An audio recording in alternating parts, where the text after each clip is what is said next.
안녕하세요. 정말 세상엔 별별 사람들이 많은 것 같아요. 그게 우리 남편의 어머니인 줄은 몰랐지만 말이에요.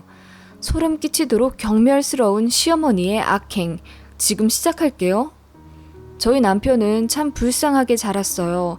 한 4살 땐가? 시어머니가 중학교 동창과 바람이 나서 그 어리디 어린 남편을 두고 집을 나가셨다네요.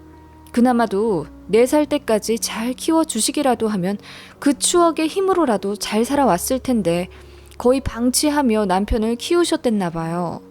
시아버지는 당시 어선을 타고 일하시는 직업이셔서 한 달에 한두 번 와서 돈만 주고 가셨대요. 당시 돈으로 꽤 많이 버셨으며 시어머니를 꽤 많이 믿으셨기 때문에 그 월급들을 시아버지 담뱃값만 빼고 다 드렸댔어요. 아들이랑 맛있는 거 많이 사 먹으며 편하게 살라고요. 나중에 알게 된 사실로는 그 돈으로 남편 양육하시는데 쓰기는커녕 전부 외모 치장하거나 당시 외도 상대였던 남자와 데이트하고 선물 사는데 다 쓰셨고, 그것도 모자라 시아버지 명의로 빚까지 만들었다고 하네요. 시아버지는 그것도 모르고 집에 올 때마다 깡 말라있는 어린 제 남편을 보며 건강이 안 좋은 건지 걱정하셨고, 시어머니는 이때다 싶어 눈물쇼를 하며 아무리 밥을 잘 해먹여도 남편이 먹지를 않고 말도 잘 안 트인다며 서울 큰 병원에 데려가 치료를 받을 테니 서울 구로구에 작은 방을 하나 얻어달라고 했답니다.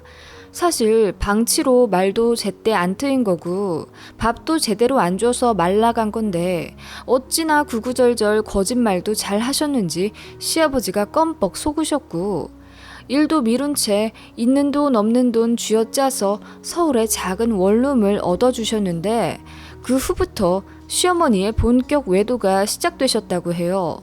그 외도남이 구로구에 살고 있었댔나 봐요.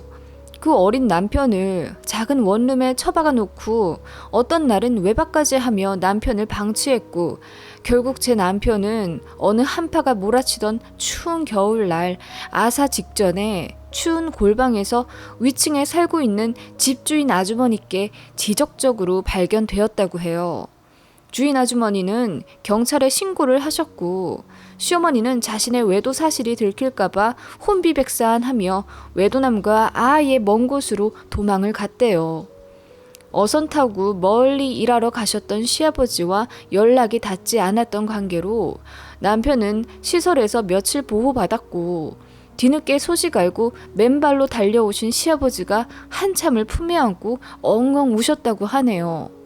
시어머니가 그렇게 불려우같이 말을 잘했고 시아버지를 감쪽같이 속일 정도로 연기를 잘하셨다네요. 그래서 몇 년 동안 시어머니의 외도 사실을 전혀 모르셨던 거죠. 시아버지는 충격받아서 배 일도 관두시고 남의 손에 자식 맡기기 싫어 시간적 여유가 되는 일만 골라 하시며 남편을 살뜰히 키우셨다고 해요. 어린 남편이 말도 잘 못하니까 걱정되어 더 품에 끼고 사실 수밖에 없으셨대요. 시아버지의 사랑으로 남편은 체력도 정서적 건강도 많이 회복되어 금방 똘똘하게 자라났대요. 그렇지만 시아버지는 육아와 병행하다 보니 일 구하는데 한계가 있었고, 경제적으로는 매우 어려워 먹고 싶은 것도 제대로 못 먹고 커왔지만 남편은 항상 아버지와 함께 했기 때문에 행복했던 유년 기억밖에 없었답니다. 그런데 남편이 고등학교 3학년 때 시아버지가 매일 소화가 안 된다고 소화제를 달고 사시더니 어느 날 쓰러져 큰 병원에 가게 되셨는데 거기서 위암 선고를 받으셨다고 해요. 전이도 많이 된 사기. 어떤 손도 쓸 수 없는 말기였고 선고받고 3개월 만에 돌아가셨답니다. 집 나간 시어머니는 연락도 안 돼요. 당연히 장례식장에도 오지 않으셨고요. 미성년자 때 졸지에 혼자가 된 남편이었지만 주위 친척들의 도움으로 어찌저찌 잘 살아왔다고 하네요. 그런데 어찌된 영문인지 서류상에는 어머니가 쭉 계셨대요. 시아버지가 이혼 처리를 안 하시고 사셨다네요. 이유는 모르겠지만 아마 언젠가는 돌아올지도 모른다는 미련이 있으셨는지 아니면 화가 나서 마지막으로 얼굴이라도 보고 정리를 하려 하셨던 건지 주변 어른들의 도움으로 시어머니를 서류상에서 완전히 빼버렸고 시아버지 명의의 집은 그대로 남편 명의로 돌려졌대요. 시어머니도 굳이 재산이랄 것도 없는 시아버지의 유산을 찾으러 오진 않으셨다네요. 그런 남편과 저는 20대 후반쯤 직장에서 만났고 꽤 오래 연애하다 결혼하게 됐어요. 저희 집도 나름 가정사가 있는지라 그렇게 자란 남편에게 동질감도 들고 어찌 보면 저보다 더 불쌍하다는 생각에 마음이 참 많이 쓰였던 것 같아요. 그래도 사람이 참 따뜻하고 그런 어려움과 상처를 잘 극복해서인지 생활력도 강했어요. 무엇보다 저를 많이 사랑해 주었기에 서로 의지하며 결혼 생활을 잘 꾸려갔어요. 우리 서로 부모님으로부터 상처받았지만 후대에 물려주지 말고 불행은 우리 손에서 끊자고 다짐하며 착하고 성실한 남편과 순한 떡두꺼비 같은 아들 둘과 조금은 소박하지만 얼마나 행복하게 살았는지 모르겠어요. 그런 저희 집에 청천벽력 같은 비극이 벌어졌죠. 큰아들이 중학교 2학년 되던 해 남편이 위암 선고를 받았습니다. 시아버지도 위암으로 돌아가셨다고 하니 아마도 가족력이었나 봐요. 아이들도 너무 어려 저희 가족 모두 눈물을 펑펑 쏟았죠. 다행히 심각한 상태는 아니었고 수술이 가능하다고 하여 서울 탑3 병원의 교수진들을 백방으로 알아보던 중이었습니다. 각자 방에서 자던 저희 가족은 남편의 암 진단 이후 거실에 모여 다 같이 끌어안고 잤어요. 아들들이 먼저 그리 하자더군요. 아빠랑 같이 자고 싶다고. 남편이 아들들한테 정말 잘했거든요. 두런두런 이야기하며 잠드는 매일 밤이 치유의 시간인 듯 저희에게 소중했어요. 그날도 아이들과 남편과 고요히 거실에서 잠을 자고 있는데 남편의 핸드폰으로 문자가 오더라고요. 새벽 2시였습니다. 이 시간에 누군가에게 문자 올 리가 없는데 누구지 하며 제가 열어봤어요. 문자 보자마자 깜짝 놀라 잠이 확 달아났네요. 아들아, 엄마야. 몸이 아프다는 소식 듣고 눈물이 앞을 가려 밥도 못 먹다 이제야 연락을 하는구나. 긴 세월 연락도 않다가 이제서 나타나 염치 없지만 뒤늦게 사줘야 하는 마음으로 널 간호해주고 싶구나. 전화다오. 기다리마. 라고 문자가 왔어요. 자는 남편을 깨울까 하다 내일 대학병원에 가야 해서 그냥 두었죠. 그리고 아침 남편이 일어나자마자 문자를 보여주었더니 남편도 얼굴이 백지장이 되며 놀라더라고요. 남편은 어머니가 자신이 아픈 걸 어떻게 알았는지 그리고 전화번호는 어떻게 알았으며 그동안 대체 어디서 어떻게 사셨는지 갑자기 물밀듯 밀려오는 궁금함과 이루 표현하기 어려울 말 못할 감정에 휘몰아쳐 마음이 엄청 복잡해 보이더라고요. 답장은 뒤로 하고 일단 병원에 가서 진료받고 수술 절차 밟는 게 먼저였습니다. 가뜩이나 위암 수술 앞두고 바쁘기도 하고 심경이 복잡한데 어머니 연락까지 겹쳐 얼굴이 잿빛처럼 어둡더라고요. 저도 너무 궁금했어요. 남편 연락처를 어떻게 알게 된 건지. 남편이 저더러 대신 연락하라더군요. 본인은 감정이 복받쳐 올라 화를 낼 것 같다며. 수술 앞두고 컨디션 조절해야 하는데 어머니와의 통화가 딱히 도움이 될 것 같지 않다며 저에게 통화를 부탁했고 간병은 안 하셔도 된다고 나중에 몸 좋아지면 만나자 당분간 연락은 하지 말아달라 전해달라 하더라고요. 남편은 늘 현명했기에 다 생각이 있으려니 하고 병원 휴게실에서 그 번호로 전화를 걸었습니다. 여보세요? 아, 네, 안녕하세요. 저 김중국 씨 아내, 그러니까 아드님 부인 되는 사람입니다. 며느리 되겠네요. 처음 인사드려요. 이혜은이라고 합니다. 아, 중국이 와이프라고요? 반가워요. 너무나 밝게 전화를 받으시더라고요. 좀 의아했죠. 지금 상황이 딱히 좋은 것도 아닌데 이렇게나 밝은 목소리라니. 시어머니라고 부르긴 많이 불편하지만 이렇다 할 호칭도 없고 그냥 시어머니라고 쓸게요. 시어머니는 저희 남편 병세가 어느 정도이냐, 수술하느냐, 항암 치료하느냐 등 엄청 질문하시더니 혹시 제가 직접 간호하냐며 간병인은 구했냐고 하시더라고요. 본인이 아들 간병해주고 싶다며. 저는 남편의 뜻을 그대로 전했죠. 나중에 몸 좋아지면 그때 찾아뵙겠다더라고 하니 엄청 흥분하시며 당장 만나고 싶은데 어떻게 기다리냐. 제발 병원이라도 찾아가게 해달라 하소연하시더라고요. 솔직히 남편에게 생각할 시간이 필요한데 이토록 성급하시니 남편 몸 생각은 안 하시는 것 같아 저도 화가 나더라고요. 버리고 갈 땐 언제고 남편 중병 걸리니 이제와 찾아와 병간호를 하게 해달라고 하시는 게 꼭 그 알량한 죄책감을 조금이라도 덜어내려고 하시는 것처럼 보였거든요. 저도 자식이 있는 부모라 시어머니의 행동이 더 경멸스러웠던 것 같아요. 남편이 그러고 싶진 않다고 하네요. 지금은 무엇보다 남편 컨디션이 먼저거든요. 당사자가 그리 하겠다고 하니 좀 기다려주셨으면 해요. 아니, 내가 그래도 엄마인데 아프다는 자식 좀 들여다보는 것도 안 되나요? 중국이 좀 설득해줘봐요. 남편 뜻이 확고해요. 저도 여쭤보고 싶은 게 있는데요. 저희 남편 아프다는 거 어떤 경로로 알게 되셨어요? 아, 중국이 사촌 형이 알려준 거예요. 중국이한테 미안해서 연락 못했지만 중국이 사촌 형이랑은 종종 연락했었거든요. 저희 남편 사촌형 없는데요? 아픈 거 친척들한테 알리지도 않았고요. 시어머니의 황당한 답변에 머리가 쭈뼛 서대요. 있지도 않은 사촌형한테 암 걸렸단 소식을 들었다니 말도 안 됐죠. 제 대답에 시어머니도 당황한 듯 말을 더듬으시다가 이윽고 사실대로 털어놓으시더라고요. 집 나간 지 15년 정도 후 시어머니는 세 번째 동거하던 남자와 헤어지고 그제야 시아버지 생각이 나더래요. 그래서 집으로 돌아가니 그 집에는 다른 사람이 새들어 살고 있었고 수소문에 찾아보니 돌아가신 걸 뒤늦게 알게 되신 거죠. 죄책감이 들어 아들도 찾아보려고 백방으로 노력했지만 못 찾았다고 해요. 그러다가 얼마 전 아들이 사무치듯 그리워져 예전에 살던 동네에 한 번 더 가셨답니다. 거기서 오래전 남편의 친구 엄마를 만난 거죠. 어릴 때 몇 번 안면도 있었고 저희 시어머니가 동네에서 워낙 유명했었기 때문에 그 아주머니께서 먼저 알아보셨답니다. 그 친구는 마침 남편과 지금도 친한 오랜 불알 친구였고요. 아주머니께서 아들 통해 남편의 암 이야기도 알고 있었던 터라 그 자리에서 시어머니에게 모든 사실을 알려주셨다더군요.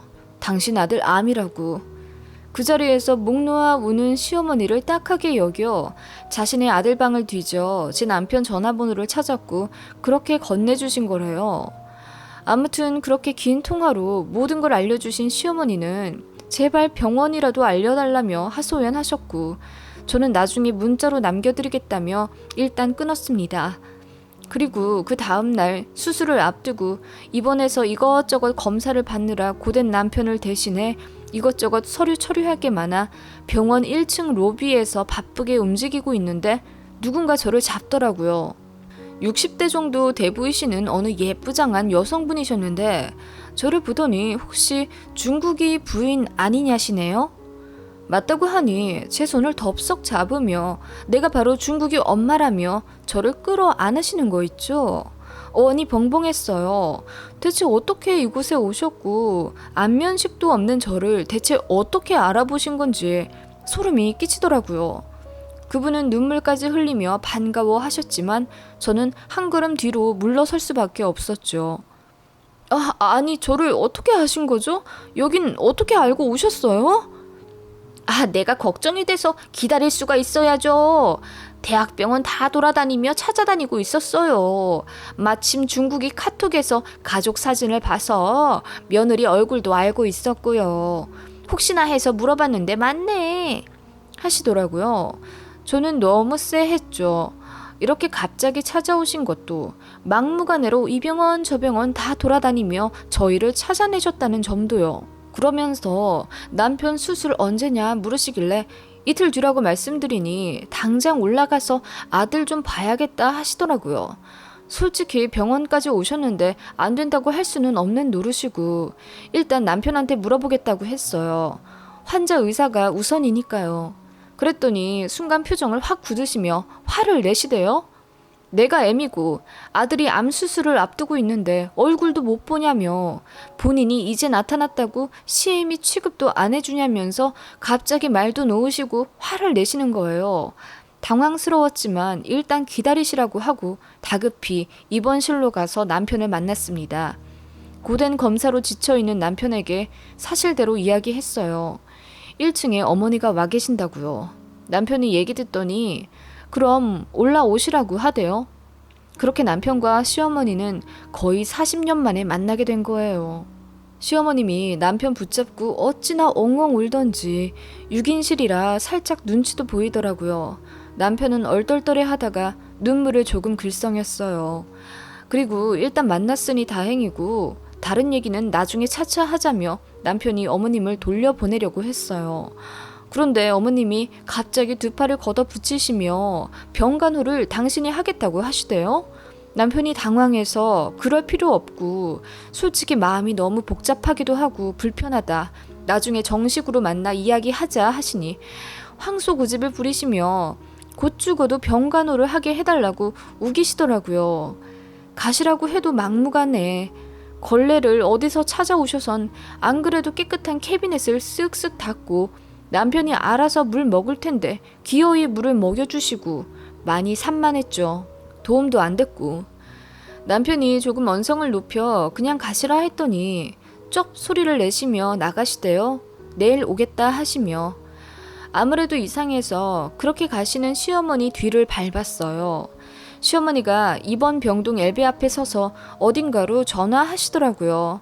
벽에부터 누군가를 기다리시는 듯 했는데 아니나 다를까 시어머님과 비슷한 연세로 보이시는 남성분이 나타나셔선 어머님을 급하게 비상계단으로 데려가시더군요. 소름이 순간 끼쳐서 따라가려다가 들킬까봐 아래층으로 엘베 타고 내려가 비상계단 문을 슬쩍 열었죠.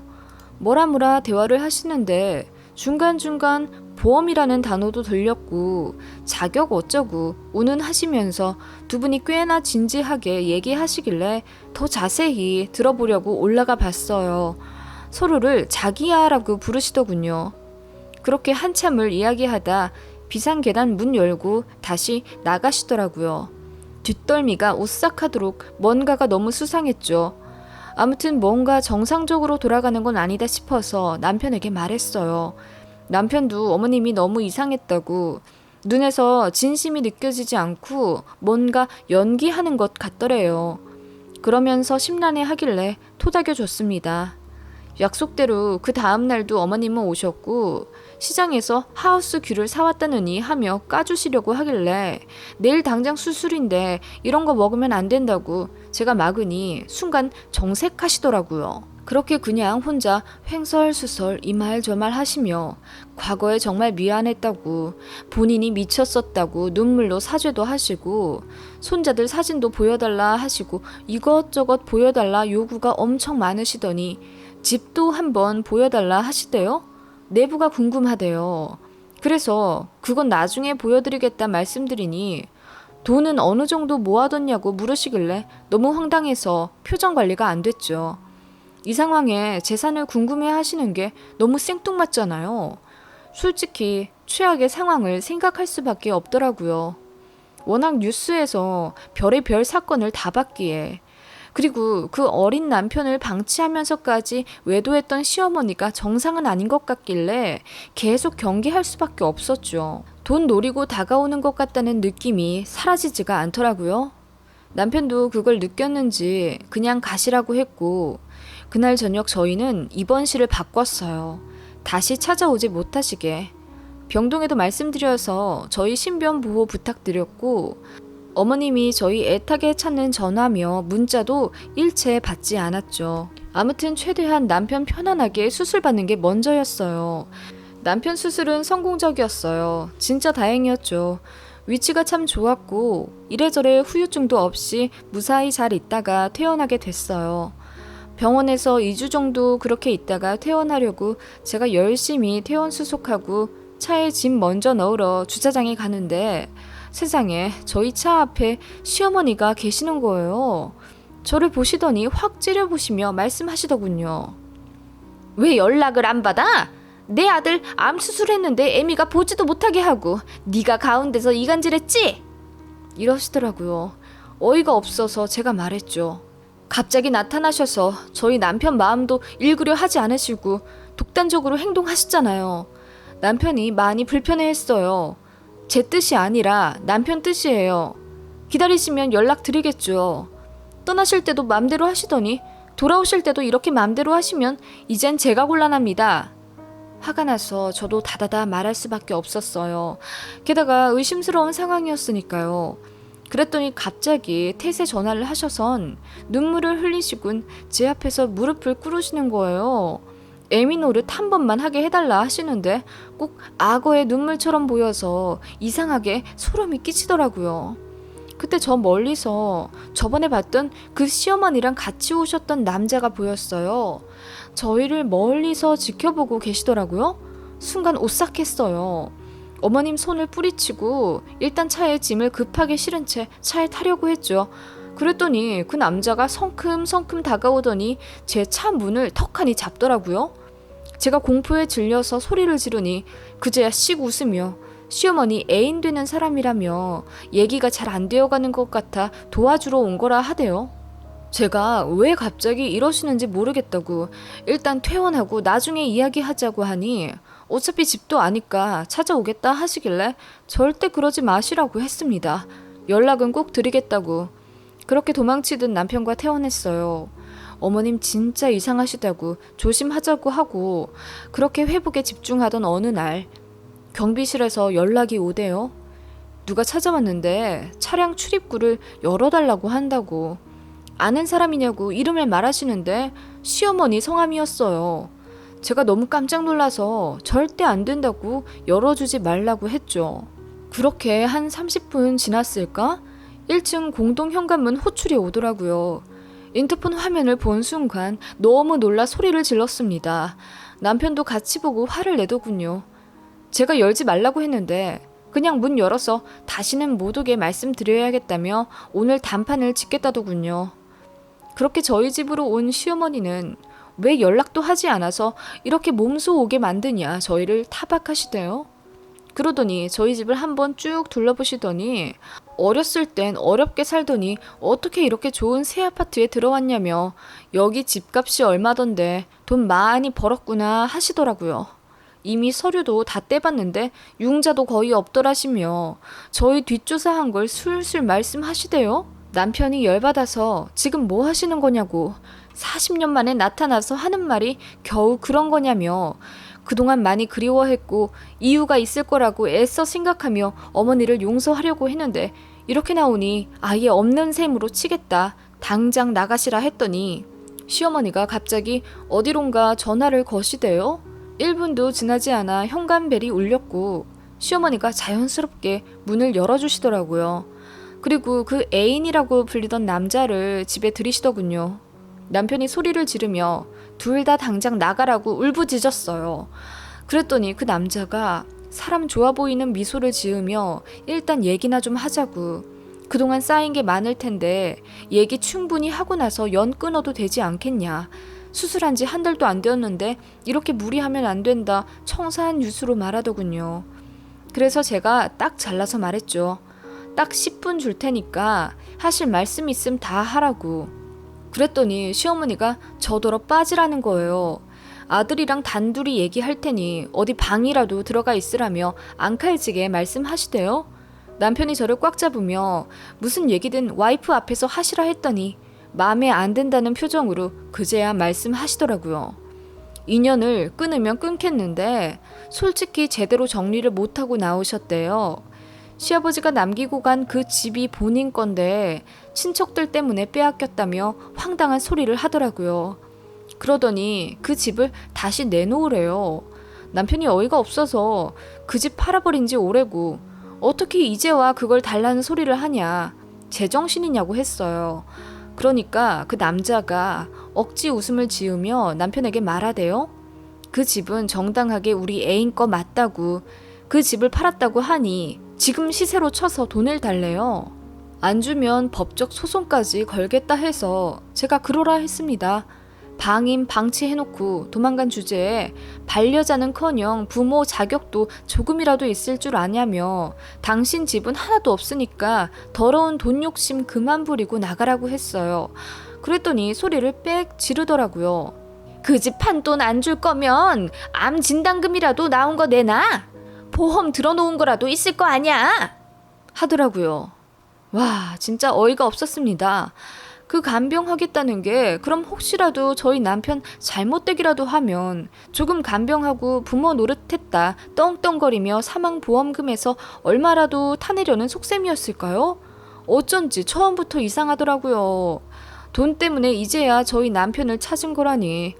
그것도 자기 애인과 함께 거의 부부 사귀단 수준으로 조를 짜서 계획한 거라니. 남편이 아무것도 줄 수 없으니 당장 나가라고 소리 지르며 지금 112에 전화하겠다고 전화기를 드니 진정하라며 시어머니가 남편을 붙잡대요. 순간 제가 돌아버려 시어머니를 확 밀쳤습니다. 그랬더니 소파로 나가 떨어져선 이거 폭행이다 뭐다 하며 소리를 지르더라고요. 그러더니 허리를 막 잡으며 아파 죽겠다 생쇼를 하시는데 황당해서 제가 남편 폰 빼앗아 경찰에 신고했습니다. 수십 년 전 아동학대 및 방임하다 집 나간 어머니가 돌아와 돈 내놓으라 행패 부린다 했더니 10분 후쯤 경찰서에서 두 분 오셔선 저희 얘기 듣더니 이러시면 접근 금지 가처분 명령도 떨어질 수 있다고 저희 편을 들어주시니 드디어 나가시대요. 나갈 때 뒤통수에 대고 제가 외쳤습니다. 당신은 인간도 아니라고.